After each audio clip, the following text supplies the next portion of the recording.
We were perched on the rooftop of the old Forsyth Grand, an aging hotel tucked between renovated lofts and boutique bars in downtown Savannah. It was the kind of place that once had charm, before time and better options wore it down. Now it stood like a forgotten chapter of the city, just barely resisting the urge to collapse into memory. That night, it became the backdrop for hours. The wind was soft but persistent, just enough to tangle through her hair and tug at the hem of her black dress, the same one she used to wear for anniversaries, weddings, and candlelit dinners we couldn't really afford. I hadn't seen it in years, and part of me wished I hadn't seen it tonight. She looked beautiful in it, which only made everything harder. She held a glass of Prosecco like it was part of her hand, graceful, deliberate, a little too staged. The bubbles caught what little light made it up from the street, flickering like fireflies that didn't know they were dying. She scanned the horizon as if freedom were just over the marshes, past the bridge, somewhere out there in the dark. I watched her silently for a moment, trying to remember what it felt like to be in love with her without trying so hard. Back when it was easy, before words like resentment or distance found their way into our everyday vocabulary. She turned toward me slightly, not enough to make it a full gesture, but enough that I caught the curve of her cheek and the glint of something I couldn't quite read in her eyes. Regret, maybe? Or the performance of regret. Then she said it. I don't regret any of it. 5 words. Quiet enough to be swallowed by the breeze, but sharp enough to make me flinch. I didn't respond right away. Just sipped my coffee, cold, stale, bitter. It tasted exactly like the last 3 months of my life. Honest in a way I didn't want, but couldn't ignore. She thought I invited her here because I wanted something. Closure. Reconciliation. Maybe even some grand gesture, a last-ditch attempt to win her back or make her feel guilty. The dress said as much. Her makeup was just a bit too perfect. Her posture, too aware of itself. She came expecting sentiment. A chance to rewrite the last scene. But I didn't choose this rooftop for nostalgia. I chose it because from here, you can see everything. The broken pieces, the fault lines, the streets we used to walk together, and the ones we now avoided. I watched the city below like I was waiting for it to confess. Savannah was always romanticized, old oak trees dripping with moss, historic charm, cobblestone streets that felt like something out of a Southern Gothic novel. But tonight it just looked tired. Like us. There was a time when she and I would come up to rooftops like this just to talk. We'd bring cheap beer and bad takeout and stay up past midnight telling each other everything. Secrets, dreams, childhood stories. She once told me about a letter she wrote to herself when she was 15, something about what kind of woman she hoped to become. I never got to read it. Maybe she didn't want me to. Maybe I never knew her at all. I finally looked at her. She was watching the skyline again, that glass still in her hand like she was holding on to a version of herself she didn't quite believe in anymore. No regrets, huh? I asked, not bitter, just tired. She shrugged, slow and casual. What's the point of regret? I guess it depends on what you do with it, I said. She didn't answer. Just took a small sip, the kind that said she didn't really want the drink, she just wanted something to do with her hands. I wanted to ask her why she agreed to come tonight. Why she dressed like it was our anniversary. Why she kept saying things like they were scripted from some sad indie film. But I already knew the answer. She needed this night to feel like something meaningful. Like we weren't just 2 people watching the end of a story we both helped destroy. The truth was she'd been gone for a long time. Not physically, she still shared my bed, still poured my coffee in the mornings when she remembered. But emotionally, spiritually, she left months ago. Maybe even years. I just didn't notice the vacancy until I started echoing in the empty spaces she left behind. She wanted me to say something dramatic. Maybe confess that I still loved her. That I wanted to fix us. That I was willing to pretend this city hadn't watched us come apart piece by piece. But I didn't give her that. Instead, I leaned back against the rusted railing, let the metal dig into my spine, and listened to the hum of traffic far below. Horns, brakes, laughter from a distant patio. The kind of noise that sounds like life continuing without you.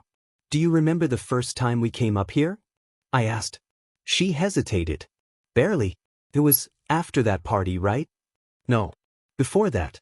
You wore a jean jacket and stole those tiny wine bottles from the mini fridge. She laughed, genuinely, for the first time all night. Oh my God. I forgot about that. You were worried the hotel would charge us for everyone. They did, she said and smiled. You talked your way out of it. Yeah. I used to be good at that. The silence returned, this time softer. Not painful. Just resigned. I miss who we were, she said eventually. Me too, I said. But I don't think either of us is that person anymore. She nodded, looking down at her glass. Maybe we never were. I wanted to tell her that wasn't true. That there were real moments between us. That even if everything else was a blur, I remembered the way her fingers felt intertwined with mine on long walks home. The way she used to say my name in her sleep. The way we used to be afraid of losing each other. But I didn't say any of that. Because sometimes holding on to the past just makes the fall harder. We stayed there for a while longer, neither of us saying much. Just watching the city breathe below us.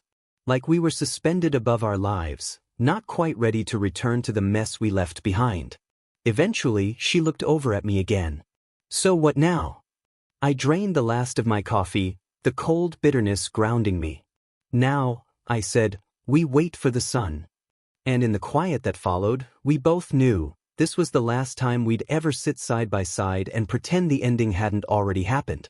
It hadn't started with betrayal. That's the part that still haunts me a little, how normal it all was in the beginning. There was no one moment where the glass shattered. No dramatic argument or slammed door. Just slow erosion. Like water on stone. You don't notice it at first, but then one day the surface is different, smooth in places you don't recognize. We used to be aligned, in rhythm, in pace. Same dreams, same plans. She'd sketch design ideas on napkins while I ran insurance reports on a second-hand laptop. We'd meet in the kitchen at midnight, both too wired from work to sleep, and talk about where we'd end up when we figured it all out. But something shifted. It always starts with something small, right? She got promoted. Project lead at a startup that was all glass walls and motivational posters and people who called meetings sinks. She started coming home with words like iteration and user flow in her mouth. I tried to keep up. I really did. But somewhere along the way, I stopped being the guy she bounced ideas off of and started being the guy who didn't get it. I worked at a mid-sized insurance firm downtown. Not glamorous, but solid. Predictable. She used to say she loved that about me, the consistency, the quiet reliability. But eventually, she started calling it safe. Then, boring. At first, it was just little things. She joined a new gym. Started wearing lipstick on weekdays. Spent more time getting dressed for networking events than she ever did for date nights. Her phone buzzed more often. New names. Some she mentioned, some she didn't.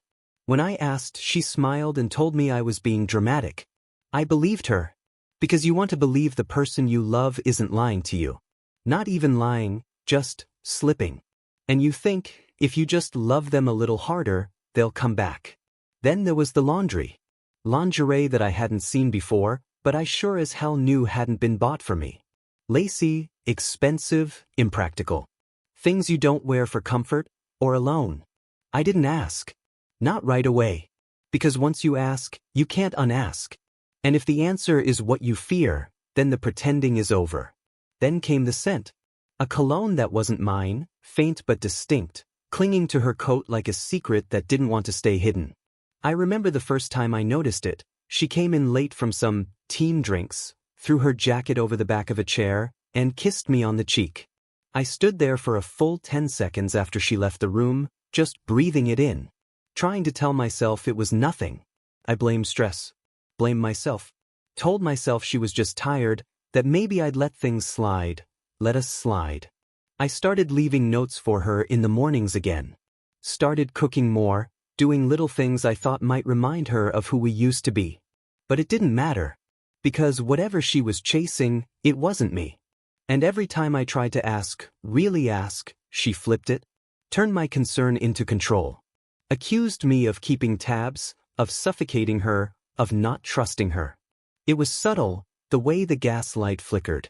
She was good at it. When I told her I missed her, she told me I was insecure. When I asked if something was going on, she told me I was paranoid. Eventually, I stopped asking. But I didn't stop watching. I noticed how she angled her phone away when she texted. How she started wearing makeup even to run errands. How she'd get defensive when I asked about plans, but vague when I asked who she was with. There's this moment that sticks in my memory, not because of what she did, but because of what I felt. We were sitting on the couch watching a movie, and her phone buzzed. Just once. She glanced down, smiled slightly, and typed a quick reply. And I realized, sitting right next to her, I hadn't made her smile like that in months. I felt like a ghost in my own home. Present, but not part of the story anymore. That's when I started keeping track. Not out of spite, not then, but out of self-preservation. I needed to know if I was crazy, or if the ground beneath me really was starting to crack. I checked the phone bill. Started noticing recurring numbers. Not saved under names, just numbers that popped up late at night or during lunch breaks. One in particular came up a lot. Too much. I looked up the area code. Same city. Same tech corridor. I didn't confront her. Not yet. Something in me had shifted. I wasn't just a husband anymore. I was becoming an observer. An investigator in my own life. She didn't notice. Or if she did, she didn't care. Because she thought she still had control. She thought I was still in love with the idea of her, the version she showed me when it was convenient. The curated, polished self. And maybe I was. But love doesn't mean blindness. Not forever. I stopped asking for answers and started collecting facts. She had her fantasy, her adventure, her reinvention, whatever story she was telling herself. Meanwhile, I was studying the cracks in the foundation. Quietly. Patiently. Because if she wanted a different life so badly, I figured the least I could do was hand it to her, in pieces. The moment didn't come with yelling or dramatic confessions. It came on a Saturday afternoon while the sun sat heavy on the window panes and our laundry hummed in the dryer. She was upstairs in the shower, humming a song I didn't recognize, something upbeat and way too happy for a woman with a ring on her finger and a loaded conscience. Her tablet sat on the kitchen counter, unlocked. I didn't go looking. Not really. I was walking past it with a glass of water when a notification banner lit up the screen. I didn't even touch it. I didn't need to. The message preview was enough. A winking emoji. A last night was perfect. A name I didn't recognize. I stared at it for a while. Long enough for the screen to go dark again. Long enough to feel that weird numbness behind my eyes, like my brain was trying to shield me from processing it all at once. I didn't open it. I didn't need to. The message didn't require interpretation. It didn't leave room for innocent explanations. There was no ambiguity. Just confirmation. I set the glass down and walked to the living room, sat on the edge of the couch and waited. My hands were steady, which surprised me. I thought I'd shake. Thought I'd rage or fall apart. But the only thing I felt was clarity. She came downstairs maybe 10 minutes later, damp hair twisted in a towel, wearing a t-shirt that used to be mine. She smiled when she saw me. "You doing okay?" she asked casually, like we were still playing house. I looked at her, and something in my expression must have given me away, because the smile faltered. She froze mid-step, eyes narrowing slightly. "What?" she asked, voice shifting, already on defense. "Why are you looking at me like that?" I didn't speak. Not right away. I just studied her, the way her arms folded across her chest, the way her shoulders tensed, the way her eyes flicked briefly toward the kitchen where the tablet still sat glowing like a lit fuse. "You want to tell me who Sam is?" I asked, my voice low. Controlled. There was a pause. She didn't ask how I knew. Didn't pretend she didn't know the name. That was the final confirmation, right there, her silence. She didn't deny it. She didn't explain. She got angry. "You were going through my messages?" she snapped. I almost laughed. I didn't have to. It lit up on the counter. She scoffed, pacing now. "This is exactly what I mean. You don't trust me. You're always looking for something, trying to catch me in some lie like you're, what? The morality police." "No," I said, my voice still calm. "Not always. Just now." And turns out I didn't have to look very far. She crossed her arms again, but the rage was mostly armor. Underneath I saw it, the guilt, the panic, the unraveling. You don't know what you saw, she tried again, quieter this time. You're making assumptions. No, I'm not, I said. And you know that. She didn't respond. Didn't apologize either. Just stood there, trapped in the middle of a room that used to be ours and now felt like a stage. And that was the exact moment something inside me broke. Or maybe it didn't break, maybe it just transformed. I stopped being a husband right then. And became something else entirely. Not bitter. Not vengeful. But focused. I didn't yell. I didn't throw her stuff onto the lawn. I didn't even storm out. Instead, I got to work. That night, while she was asleep in the bed we used to share, the same one where she'd been texting someone else goodnight, I was in the guest room, laptop open, making lists. Credit card statements. Phone records. Password changes. I made backups of every file, copied messages where I could, documented timelines. It wasn't about revenge, not yet. It was about clarity. About making sure when the floor dropped out, I wasn't the one falling. The next morning, she was all casual smiles again, pouring coffee like nothing had happened.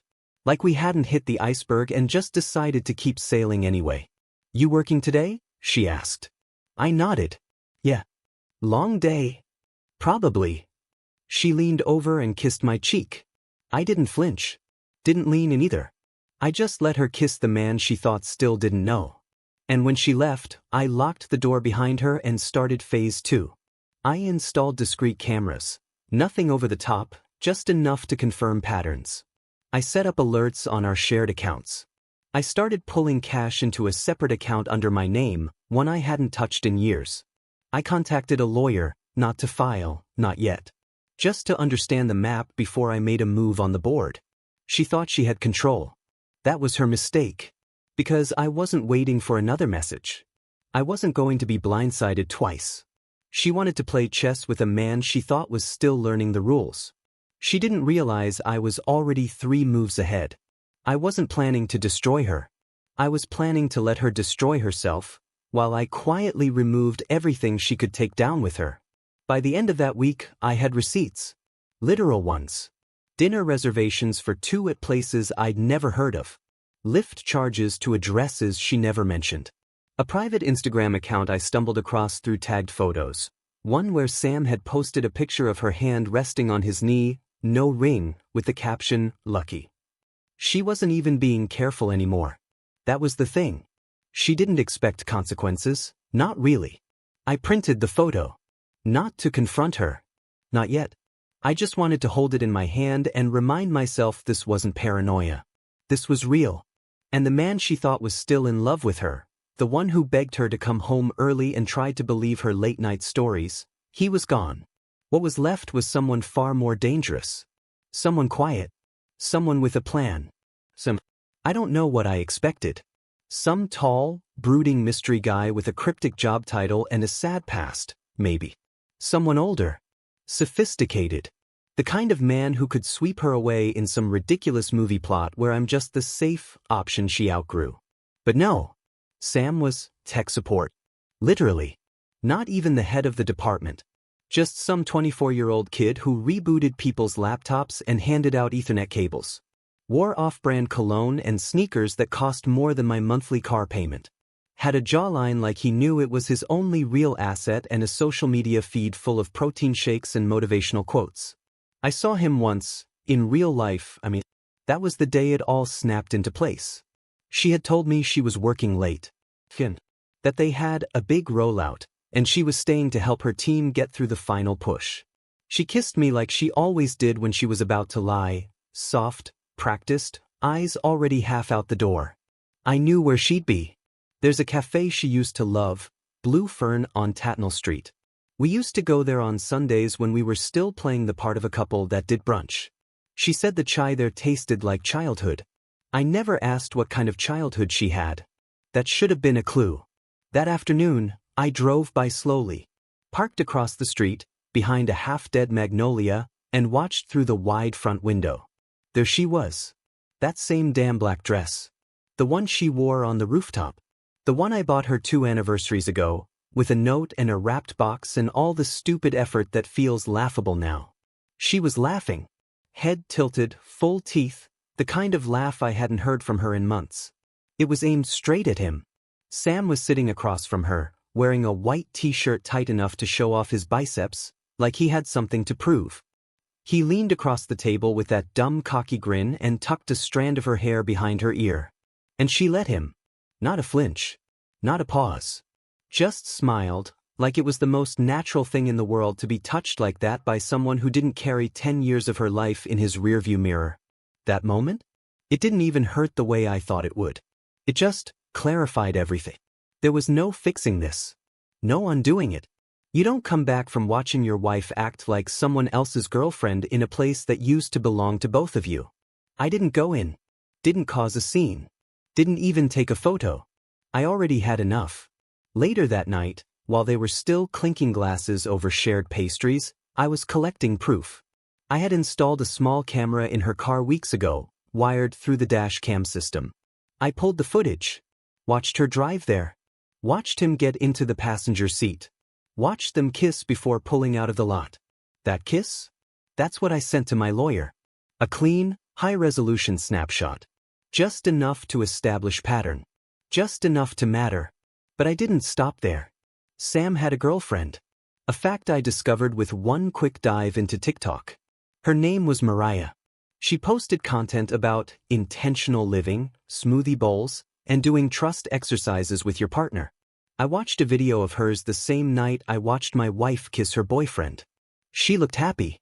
Naive, maybe, but genuine. So I sent her a message. Not angry. Not cruel. Just factual. A link to a private Google Drive folder. Labeled only, "This is what you deserve to know." Inside, screenshots. GPS logs. That cafe kiss. She responded within an hour. No words. Just a sad face emoji and a heart. Then she posted a new video the next morning about letting go of things that no longer serve you. I didn't need her thanks. I just wanted Sam to feel the ground shift. And he did. 2 days later, I watched my wife pace around the living room on the phone, voice low and frantic. She said things like, "I didn't know," and "You can't be serious," and "This is my life too, Sam." I didn't ask what the call was about. I didn't need to. Her face told me everything. He wasn't her escape plan anymore. He was just a dumb kid whose mess was suddenly bigger than he could manage. And she? She was left standing in the wreckage of a fantasy she'd built out of stolen hours and second chances that were never hers to take. After that, I didn't follow her. Didn't dig further. I didn't need to. Her game was over. And mine? Mine was just beginning. 3 weeks. That's how long it took to take it all apart. I didn't scream. Didn't slam doors. I just dismantled our life one detail at a time, like packing up a house you're never coming back to. Every drawer had its purpose. Every step calculated. First, the credit cards. I removed her from our shared accounts, flagged suspicious purchases, disputed charges I knew weren't mine. She didn't even notice at first. She was too distracted, floating through her days with her head tilted toward the sun like she was starring in her own redemption arc. Next came the subscriptions. Netflix, Spotify, meal kits, meditation apps, all tied to my card, all canceled. A death by 1,000 cuts. She started noticing then. Asked if I was having billing issues. I told her, yeah, something like that. I shut down the joint phone plan the following Monday. Transferred my number to a new account. Hers was left in limbo. That one she noticed right away. She came stomping into the kitchen that night, holding her phone like it had personally betrayed her. "My service is out. Did you forget to pay the bill?" "No," I said, sipping my coffee. "I just changed carriers." "For both of us?" "No," I said again without looking up. "Just me." Her silence said more than any question could have. She was starting to feel the ground shift, but she didn't know yet what she was standing on. She thought it was just a rough patch. A phase. Something I'd get over once I cooled off. But this wasn't about heat. This was about control. The house was next. I pulled the deed. It had always been in my name, A gift from my father before he passed. She liked to pretend it was ours. She even once joked that she'd redo the kitchen once it's finally mine. I smiled at the time. I'm still smiling now. Important documents were gathered, scanned, and backed up. Our marriage certificate, her tax records, insurance policies, all neatly labeled and dropped into a folder for the attorney I'd hired a week earlier. His name was Nathan. Methodical. No taste for drama, just results. She doesn't know what's coming, he said after reviewing everything. Which is exactly what you want. I nodded. Let her feel safe. Let her keep performing. And perform she did. She was dressing differently. Cooking again. Asking about my day like we hadn't spent the last 6 months sleepwalking through the same house. She even bought flowers for the dining room table. Hydrangeas. My least favorite. But I smiled. Thanked her. She wanted to believe this was working, that her guilt had finally caught up and she was clawing her way back into grace. But the thing about grace is, once it's gone, it doesn't come back with dinner and hydrangeas. I scheduled the final scene for a Friday. Dinner reservations at the restaurant she once said was the most romantic place in the city. The kind of place with candlelight and white linen and a piano player who wears gloves even in summer. I told her I wanted to talk. She lit up like she'd won. She wore that black dress again, her armor. She put on red lipstick, styled her hair like she used to for date nights when we still tried. I watched her from across the table and felt nothing. Not hate. Not love. Just silence. She ordered wine. I let her talk. She talked about the past. About who we used to be. She brought up our trip to Asheville, the time we got rained out and ended up eating pizza in a motel bed. She called it one of our best nights. Funny. She'd hated that motel at the time. But revision is easy when you're trying to rewrite the ending. She gave me her reasons. Her fears. The long speeches about being lost and confused and feeling invisible. She said she made mistakes. Said she didn't know how to fix them, but wanted to try. I let her speak. Every word, like a string she was hoping would pull me back to her. Then, when the food arrived, I slid the box across the table. It was small. Wrapped simply. No drama. She opened it slowly. Inside was the house key, her wedding ring, and a manila envelope. She looked up at me, confused. Her lips parted like she wanted to say something, but I gestured to the envelope. Go ahead, I said. Take a look. Inside were copies. Her messages with Sam. Hotel confirmations. Screenshots. GPS records. Photos. On top, a letter. Not written by me, just assembled. Lines pulled from her own texts. Words she'd sent to him, stitched into a narrative she could never deny. A story she wrote. I just bound it. She didn't speak. Her face lost all color.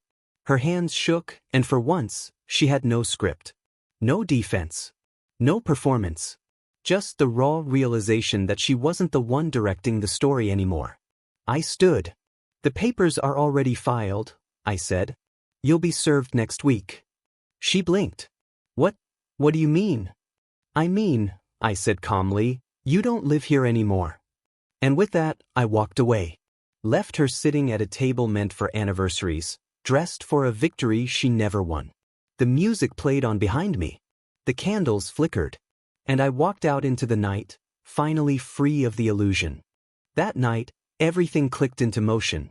Her credit cards were declined first. I'd shut down the last shared account. Then came the text. My Uber won't go through? I didn't respond. Her phone plan? Cancelled. Her passwords? I watched from the porch as she tried to unlock the front door, panic rising. She knocked. Then banged. I opened the door just enough to hand her a box, the same one from dinner, now labeled return to sender. She didn't say a word. She didn't need to. Her face said it all. When she finally left, the box sat in the rain like a tombstone. I didn't sell the house. I stripped it down to the bones. Her trendy decor? Gone. Her scented candles, faux art prints, stage throws, all boxed up and dropped at her sister's. I filled the space with things that felt like mine again. I cooked for one, slept soundly, breathed easier. She still texts little things. Hope you're okay. Thinking of you. I don't respond. Not out of spite. But because closure doesn't need conversation. I'm not angry. I'm not broken. I'm just done. She thought she could write the ending. But I was the one holding the pen.